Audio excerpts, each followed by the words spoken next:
ایسا نہیں ہوگا، بلکہ جب یسوع پہلی آمد میں آئے تو انہوں نے نجات دی، جی ہاں، اور پہلی آمد کا مقصد لوگوں کو نجات دینا تھا، رائٹ. جیسا کہ اس نے کہا میں کھوئے ہوئے کو ڈھونڈنے، ابن آدم کھوئوں کو ڈھونڈنے اور نجات دینے کے لیے آیا ہے. جی. اور جن لوگوں نے جی ہاں، نجات حاصل کی یا جن کو اس نے نجات دی پہلی آمد میں اور دوسری آمد میں، ان کو وہ لینے کے لیے آئے گا، اور وہ اس کی دلہن ہوگی، اور جیسا کہ دلہا ہے اسی طرح دلہن کو ہونا چاہیے.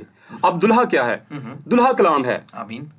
یعنی خداوند یسوع مسیح جیسے لکھا اور کلام مجسم ہوا، تو کلام نے جسم لے لیا، کلام ہی بیسیکلی جسم میں آ گیا. جسم میں آ گیا. آمین. اور جس طرح کہ ہوا آدم کے بدن کا حصہ تھی، آمین. اور وہ اس میں سے نکالی گئی تھی، جی ہاں، اس میں سے لی گئی تھی، جی ہاں، اور آدم نے کہا کہ یہ میری ہڈیوں میں سے ہڈی اور اور میرے گوشت میں سے گوشت ہے، اس لیے یہ ناری کہلائے گی. اور جب آدم کی بیوی آدم کا حصہ ہے، اور دلہا جو کلام ہے اس کی بیوی بھی اس کا حصہ ہے، آمین.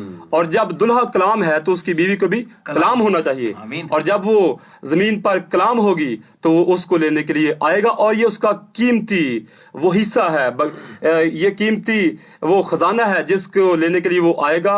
جس طرح کہ بائبل مقدس کے اندر لکھا ہے کہ وہ چور کی طرح آئے گا، اور چور ہمیشہ قیمتی چیز کو لینے کے لیے آتا ہے، اور زمین پر یہ اس کی قیمتی چیز اس کی دلہن ہے جو کلام ہے، جی ہاں. اور وہ اسی کو لینے کے لیے آئے گا، وہ دلہن کے علاوہ باقی گنہگاروں کو لینے کے لیے نہیں آئے گا. تو اس سے یہ سمجھ آتی ہے آپ کی ان باتوں سے کہ خداوند یسوع مسیح جو بطور دلہا آ رہے ہیں، وہ اپنی ایسی دلہن کو لینے کے لیے آ رہے ہیں افسیوں کے خط کے مطابق جو بے داغ ہو، جس میں کوئی جھری نہ ہو، کوئی دھبا نہ ہو. اب یہ جھری اور دھبا اور داغ ہیں کیا؟ یہ جو ہے یہ گناہ کو ظاہر کرتے ہیں، گناہ کو ظاہر کرتے ہیں، دنیا داری کو. جی ہاں. اور یہ ہے کہ کلام سے جو ہے ہٹ کر اپنی زندگی گزارنا، یہ چیزیں اگر جن لوگوں میں کلام سے ہٹ کر باتیں ہیں، اور کلام کا جو ہے نا کلام کی فرما برداری نہیں کرتے ہیں، کلام کی جو ہے وہ جو پاسداری نہیں کرتے ہیں، وہ خداوند کی دل میں شریک نہیں ہو سکتے ہیں. لیکن پاسٹر صاحب جیسے آپ بات کر رہے ہیں، عام انسان یا عام مسیحی کس طرح سے سمجھے کہ وہ کلام سے ہٹ کر ایسی رفاقت میں ہے جو کلام سے ہٹ کر بات کر رہی ہے یا کلام کے ساتھ مل کر بات کر رہی ہے؟ عام بندہ کیسے سمجھے، کیسے اس کو پہچانا جائے کہ میں کیا کلام کے مطابق کھڑا ہوا ہوں، کیا میں اس کی دلہن میں شامل ہو سکتا ہوں، یا میں اس آمد کا حصہ بنوں گا یا نہیں بنوں گا؟ یہ کیسے سمجھا جائے؟ یہ ہمیں کلام مقدس میں سے جو ہے بہت سی جگہوں پر اس کے بارے میں پتہ چلتا ہے. اور مجھے متی کی انجیل میں سے ایک بات جو ہے نا وہ یاد آ رہی ہے کہ کلام خدا میں کہا گیا تھا کہ پس تم جا کر سب قوموں کو شاگرد بناؤ، اور ان کو باپ اور بیٹے اور القدس کے نام سے بپتسمہ دو، اور ان کو یہ تعلیم دو کہ ان سب باتوں پر عمل کریں جن کا میں نے ذکر کیا ہے، اور دیکھو میں دنیا کے آخر تک ہمیشہ تمہارے ساتھ ہوں. خداوند نے یہاں پر جو ہے یہ بالکل صاف الفاظ میں یہ کہا ہے کہ ان سب باتوں کا پر عمل کریں جن کا میں نے حکم دیا ہے. یعنی یہ جو خدا کا کلام ہے اس سے بڑھ کر اور کچھ نہیں ہونا چاہیے. لیکن ہماری کلیسیاؤں میں اس کلام کے علاوہ بھی تو بہت ساری ایسی باتیں ہیں جن کو مقدسین نے یا ہمارے بزرگوں نے یا آباء و اجداد نے جن کو انہوں نے مستند قرار دیا، اور کلیسیائی بزرگوں نے ان باتوں کو کلیسیا کی عبادت کا حصہ انہوں نے قرار دیا. اور بہت ساری ایسی باتیں جن کا ہو سکتا ہے اس وقت ہم کھلے طور پر ذکر نہیں کرتے، لیکن بہت ساری ایسی باتیں ہمیں ملتی ہیں جن کا یہاں پر تو ذکر نہیں ہے، لیکن وہ کلیسیا تو اس پر عمل کر رہی ہے. تو وہ کلام نہیں ہے کیا؟ نہیں، وہ کلام نہیں ہے، کیونکہ ہم جو ہیں وہ رسولوں اور نبیوں کی نیو پر تعمیر کیے گئے ہیں، اور ہمارے لیے جو بہترین نمونہ ہے وہ رسولوں کی زندگی ہے جی. کیونکہ کلام خدا میں یسوع مسیح نے جو تعلیمات دی تھی اس کا جو ہے جو عملی طور پر جو ہے نمونہ ہمیں رسولوں کے اعمال میں نظر آتا ہے، اور یہی ہمارے لیے جو ہے وہ مشعل راہ ہے. اگر ہماری زندگی جو ہے وہ رسولوں کے اعمال کے مطابق ہوگی جو کہ ہمیں سکھائے گئے ہیں، تو پھر ہم اپنے آپ کو یہ جو ہے یہ سمجھ سکتے ہیں کہ ہم خدا یسوع مسیح کی دلہن کا حصہ ہیں.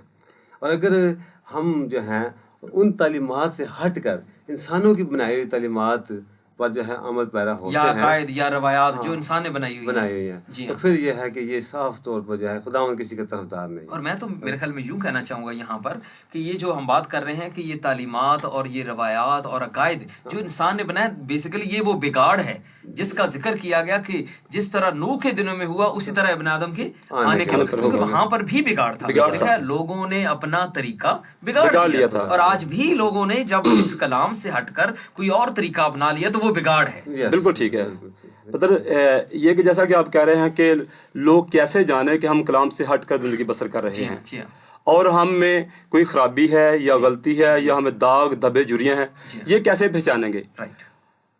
جب بھی کبھی کوئی شخص اپنی صورت کو آئینے میں دیکھتا ہے تو اس کو اپنے چہرے کے تمام داغ دھبے نظر آ جاتے ہیں. اور اسی طرح جب کوئی شخص اپنی زندگی کلام کے مطابق بنانا چاہے یعنی اس آئینے کو دیکھے تو وہ کلام کے آئینے کو دیکھے کہ کلام کیا کہتا ہے، اور جیسے ہی وہ کلام کو دیکھتا چلے جائے گا اور اس کو اپنی زندگی نظر آتی چلے جائے گی کہ میں کہاں سے بگڑا ہوں اور کہاں سے مجھ میں بگاڑ ہے، کہاں سے غلط ہوں، تو یہ خدا کے کلام کا آئینہ اس کو خود بخود درست کرتا چلا جائے گا. یعنی آئینے میں دیکھے اور اپنے داغ اور اپنی جھریاں اور اپنے دھبوں پر غور کرے اور اس کے مطابق اپنے آپ کو درست کرتا جائے. اور جب وہ اس صورتحال سے گزر جائے گا، اس چیز میں سے گزرے گا، پھر وہ اپنے دلہا کی مانند نکھرتا جائے گا اور کلام بنتا جائے گا. کیونکہ جس طرح جیسے آپ نے فرمایا کہ جیسے آدم کی بیوی آدم جیسی تو خدا یسوع مسیح کی بیوی یسوع مسیح جیسی، یعنی مسز یسوع وہ یسوع جیسی ہونی چاہیے.